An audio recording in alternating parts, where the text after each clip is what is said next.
What up, y'all? Welcome to What's in the Box Trek. They did it. I needed them to not have a fall off after the Miami game, and that's what I wanted to see this time around. Listen, excellent win. They did not give up the lead once. There were a couple of runs, but they made timely threes to stop those runs. Good production from everyone all around, man. Let's get into the stats really quickly. So the Lakers win this game. They beat the Hawks. The Hawks score 114, Lakers 130. The pace was about even. The Hawks put up 96 shots. The Lakers put up 93. But again, once again, holding a team to 45%, 46% roughly shooting. Again, that's bottom of the league standard, right? If 45% shooting is the lowest team in the league, maybe 44%. If you can hold somebody around that range, that is A+ defense. The Lakers themselves shoot about 55% from the field, which is A+ range the other way. So how did they do it? I to be fair, and I hate the phrase like they're not a good team. Like, the Hawks are struggling this season to find an identity from last season, right? Last season, they were a great 3-point shooting team. This season, they're not so great. Clint Capella does change a few things for them, but I don't think that that's as much of it. I think that right now they just look kind of out of sync, and you don't know where the scoring is going to come from game to game. Of course, you know Trae Young is going to score. Collins is going to play well, but I feel like they haven't found themselves all over again. It just looks like they're a little bit off right now. So the Lakers kind of got lucky on not a back-to-back, but after having a really good Miami win to come up against the Hawks team that's still trying to figure itself out. There's a lot of like poor offensive spacing and positioning. You know, again, I don't want to disparage their team because they're all great NBA players, but there's something missing there, and maybe it's getting Capella back and putting everybody back in sync. I'm not sure. But as for right now, continuing with the stats, Lakers shot roughly 46% from three on 35 threes. Now, remember, the Lakers shoot bottom of the league, about 30 threes a game, which is bottom 4 in the league, 35 threes. But these threes were timely, and that is what made them good. They weren't just 3-pointers for the sake of shooting 3-pointers, except for the ones that LeBron shot. 4 of the 5. All 5 of those shots were unnecessary, even the one that went in. But the Lakers shot timely 3-pointers. And if you're not a great 3-point shooting team, which I would admit they're not a great one, they're not a horrible one either. You have to miss them when they're open and big. And they were stopping runs with 3-point shooting. Conversely, they were not getting to the line, which is another way you stop a run, right? You get to the line, you get a couple free throws, keep the team off balance, even though it slows down the clock.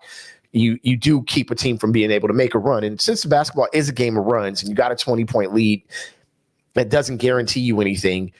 You know, the Hawks did a good job in the third quarter. They won the third quarter, but ultimately, if I can hit a big 3 here, you catch up to 10, put you back down by 13. You know, the game gets harder and harder as time runs out. So the Lakers are not getting to the line. They are breaking though, right? Fast break points, 26 fast break points. That is caused by defense, caused by forcing turnovers. 51 rebounds to 39 for the Lakers. Offensive rebounds were even. That's my stat, 7 for 7. But they are cleaning up their defensive rebounds really well. And, that's a good thing to be able to do. 33 assists on 51 shots is excellent when you have 2 of the best assisting players in the game, and Russ and LeBron.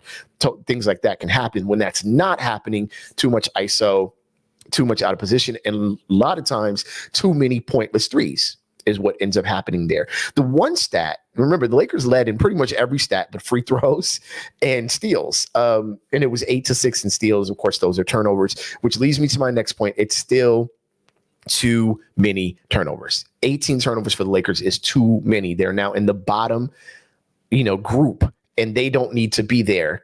They really don't need to be there. It's not a good thing, especially when you got the record that the schedule they're coming up to face, which we'll talk about in just a moment. Although they only allowed 11 points off of those turnovers. That's good defense from the Lakers. 20 points themselves taken from the 12 turnovers that the Hawks had, which is a really good turnover measure in my opinion. 66 points in the paint. They led in points in the paint. Remember, against Miami, they lost that stat, which makes a lot of sense because Bam is Bam, right?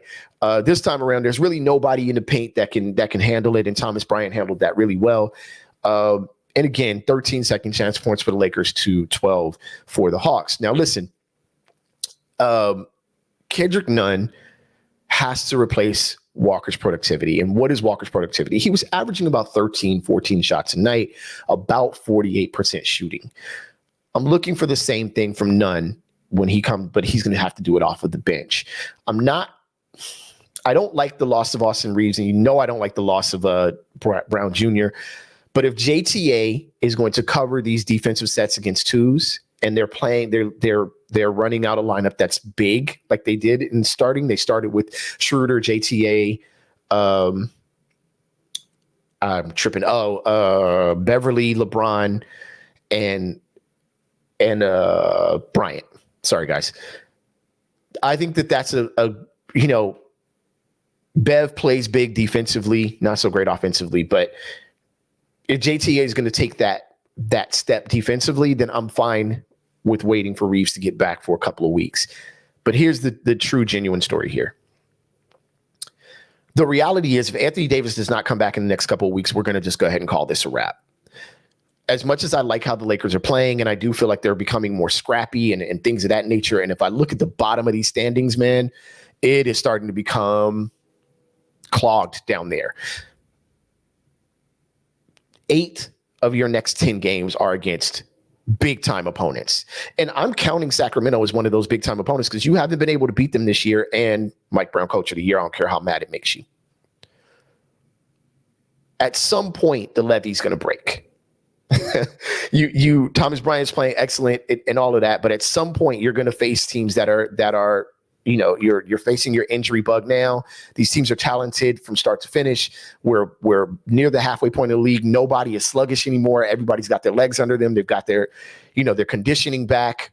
And we're getting to this home stretch where, although the West is very jumbled and anything can happen, the Clippers didn't do us any favors last night losing to Minnesota. But they might have done a favor themselves losing. I still feel like, as much as people want a Laker fan to hate the Clippers, I really don't like Clipper fans more than I dislike the team. But look, the Clippers are going to be there at the end of the season. That's my guess. The only team I don't believe in, if I really look through this, I told you guys I don't believe in Denver. Not that I don't think that they'll make the playoffs or that they should be an 8th. I just don't believe they're a true number one team, meaning that they're going to win a championship because they're the number one team. I don't believe in Portland. I've said that before. But look, the rest of these teams, man, I don't know. The Jazz, of course, could give you some problems, could not. But the rest of these teams, man, the Warriors, the Clippers, the Suns, Pelicans might drop, the Grizz, the Mavericks, the Nuggets. These teams are all going to be there. You've got to beat one or two of them to get to the top. And that's a tall task to ask without Anthony Davis. So we'll see what happens. They play Sacramento tonight in Sacramento. I think you've got to beat Sacramento tonight. And I know I say this for every game, but there are a couple of losses you kind of have to get. A couple wins you kind of have to get at this point, and Western Conference teams are pretty much going to be most of those. Anyway, this has been What's in the Box Trek, man. I appreciate each and every one of y'all. Thank y'all for watching. I will holler at y'all tomorrow after the Lakers, since the Lakers play the Kings tonight, and hopefully we got another win, and we're on a 5-game winning streak right now. They're on a 4-game winning streak. Other teams are starting to lose. Go ahead and take a look at those standings, man. You'll see what I'm talking about. I'll holler at y'all. Peace.